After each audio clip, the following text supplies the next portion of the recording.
23 বছরের প্রিয় নবী সাল্লাল্লাহু আলাইহি সাল্লামের কলিজা ছেঁড়া রক্ত ভেজা ইসলাম, ইসলামের প্রতিটা শব্দ কল্পনা করলে দেখা যাবে কোরআনের প্রতিটা পাতায় পাতায় তায়েফের রক্ত লেগে আছে। বেটা কত ফোঁটা, কত বেশি পরিমাণ রক্ত জড়িয়েছেন নবী আমার। আল্লাহ নবী সাল্লাল্লাহু আলাইহি ওয়াসাল্লাম হযরত আয়েশা রাদিয়াল্লাহু তাআলা আনহা একদিন নবীজিকে জিজ্ঞেস করছিল, ইয়া রাসূলুল্লাহ, দ্বীনের জন্য পূর্ববর্তী নবীরা কত কষ্ট সয়েছেন, একটা ঘটনা শুনে নবীজির। এরপরে বললেন, নবী সাল্লাল্লাহু আলাইহি ওয়াসাল্লাম বললেন, আল্লাহর কসম আয়েশা, ১৬ লক্ষ আম্বিয়া কেরাম যে পরিমাণ কষ্ট সয়েছেন, তোমার স্বামী মুহাম্মদ আরবি তায়েফে তার চেয়ে বেশি কষ্ট সয়েছে। এক তায়েফের পাথরের আঘাতে আমার পুরাটা শরীর ঝাঁঝরা হয়ে গেছে।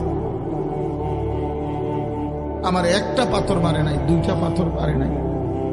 তায়েফের সর্দাররা সরাসরি আদেশ করছে, কিতাবে আছে, তায়েফের 3 জন বিখ্যাত সর্দার আব্দে ইয়ালিল, মাসউদ, হাবিব, 3টা বেঈমান কাফের সর্দার তায়েফের, তাদের সমস্ত কিশোর গ্যাং, সমস্ত কিশোর তরুণ নওজওয়ানদেরকে লাগায় দিছে যে নাউজুবিল্লাহ, এই লোকটা পাগল, ওরে যত পারো পাথর মেরে এই এলাকা থেকে তাড়ায়। তো বাচ্চাদেরকে যখন নেতায় আদেশ করে তখন কি আর হুঁশ থাকে? এখন আর বাধা দিবে কে? যারা বাধা দিবে তারাই তো আদেশ করছে মারতো। কথা বোঝেন নাই? বড়রা না থামাইবার কথা, এখন বড়ই তো বলছে কি মার, পাথর মার। এখন মারাটা কেমন মারা মারছে, কেমন মারা মারছে।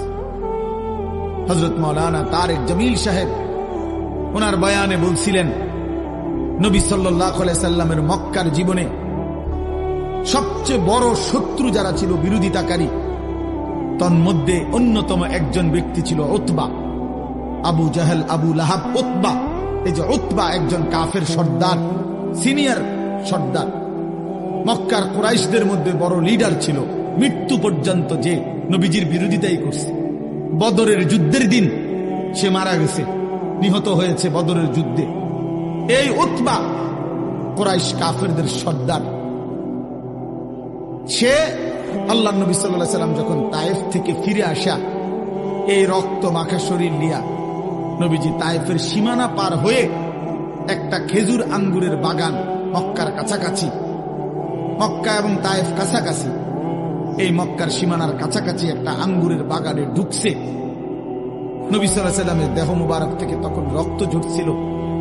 হযরত যায়েদ ইবনে